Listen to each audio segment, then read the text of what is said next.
What is Bob Dylan? What is Bob Dylan? Yeah, that's not an easy question at all. Could you ask the question again? The most important American popular artist of the 20th century. He received the Nobel Prize in Literature. I think he's one of our great singers. He's a jokester. He's inscrutable, he's an enigma, he's weird. I don't know, He's a moving target. An apparition in a lot of ways. And every time you think you've nailed him down, you know, he wriggles free.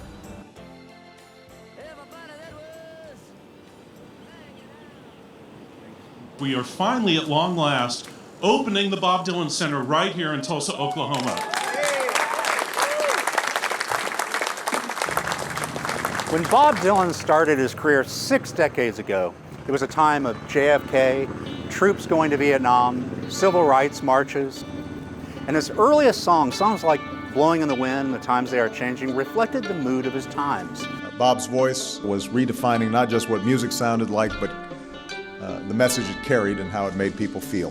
But he didn't stop there. He went on to make 39 studio albums, hundreds of classics. He also makes movies, writes books, paints, he even welds. I guess it's a little bit like Johnny Cash wrote about Dylan on the back of a 1969 Bob Dylan album, Nashville Skyline. Johnny wrote about Dylan, "Herein is a hell of a poet," and lots of other things. Lots of other things, Johnny says it twice. And how to explore these other things of Bob Dylan? Go to Tulsa.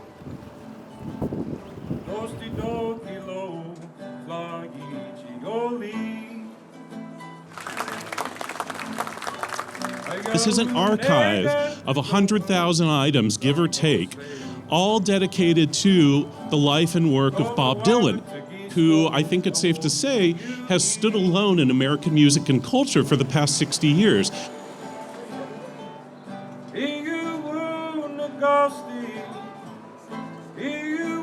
Dylan reminded us in his poem songs that every one of us has a story.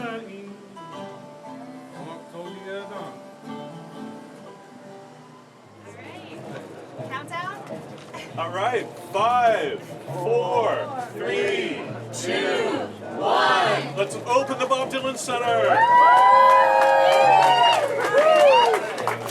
Okay. The idea from the get-go was to build a home, create a home for these materials, which really provide an unprecedented deep look into Dylan's life and work for folks who are either Dylan diehards, usually self-professed, the Dylanologists from all around the world, and folks who maybe have a somewhat more casual knowledge of Dylan. More than half of the 29,000 square feet is given over to public exhibition space. The films come out just the way they come out, like in a dream. Then you walk into the immersive film experience. So you'll be immersed in this, and I hope emerge about 18 minutes later, having felt like you have a good sense of Dylan's origins. Then you walk into the Columbia Records Gallery. This is quite a large space where you have, along the perimeter walls, the closest thing we have to a chronology of Dylan's life and career. We go deep into 6 songs. So we have things like a Rolling Stone, Tangled Up in Blue, Joker Man, and the quadrants reveal the writing, the recording, the producing, the performing of these songs.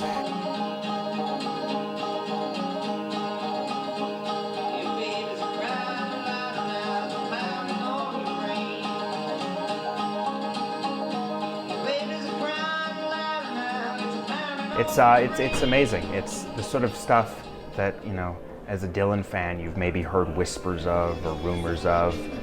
It feels like it's around every corner. Oh, look, it's the Plugs. I love this.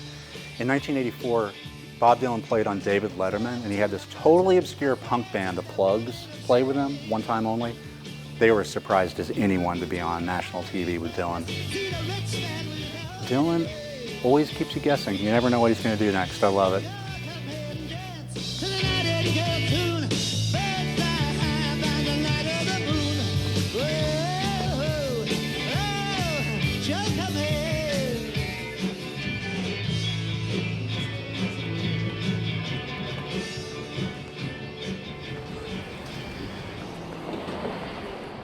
I serve as the director of the Institute for Bob Dylan Studies.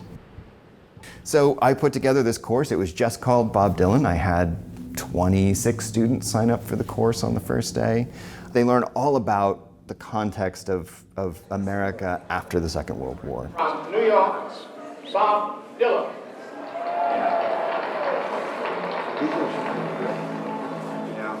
But they also get what Dylan gives to all of us, which is this extraordinary deep dive into the history of popular song in America, right?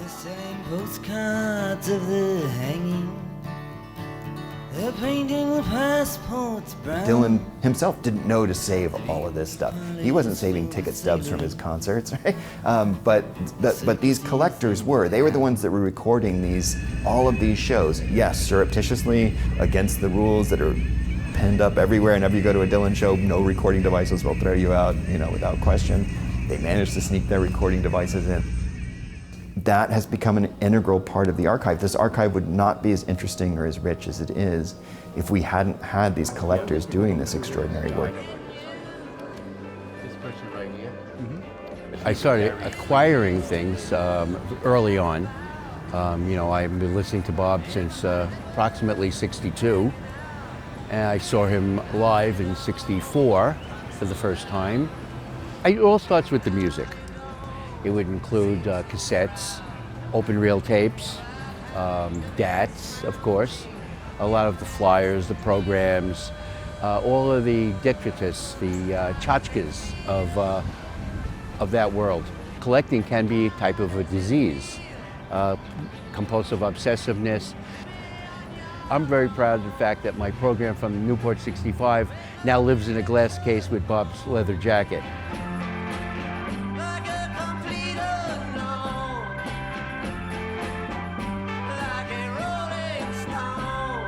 One part of this collection is considered the holy grail to Dylanologists. These 3 little notebooks here, Dylan worked on these, scribbling lyrics to his 1975 masterpiece, Blood on the Tracks.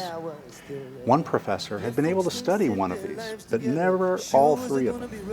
In 2018, I was invited to come out to Tulsa and allowed to look at the other 2 Blood on the Tracks notebooks, which are in the Dylan archive here. It's a phenomenal experience.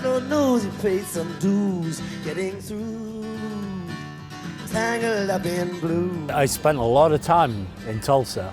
I spent 10 weeks here over 4 different visits doing research for the Double Life of Bob Dylan. I couldn't have done it without the Tulsa archive. When I first heard that the Dylan Center was going to be here in Tulsa, I had the exact same reaction as everybody else. I thought, why is that happening? That doesn't make a whole lot of sense. But then, of course, when I thought about it perhaps being somewhere else in New York, it seemed weird. For a lot of different reasons, this seemed like the perfect place. There's the beautiful synchronicity of the Woody Guthrie archive already being here, and Bob Dylan himself has mentioned that that is one of the reasons why he is very happy with his material going to Tulsa, because Woody Guthrie was such an important influence on Dylan.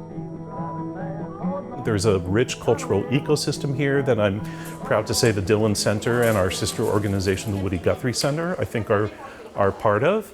And there's something here, Dylan just characterized it recently as the hum of the heartland that I think sets us apart, say, from the coasts. So, the world capital of Dylanology, the Bob Dylan Center, is in Tulsa, and it's a dream for Dylan fans like me. But there is something, I think, for everyone here. Like this quote, life isn't about finding yourself or finding anything. Life is about creating yourself and creating things. That's a theme that's been true of Dylan his whole career.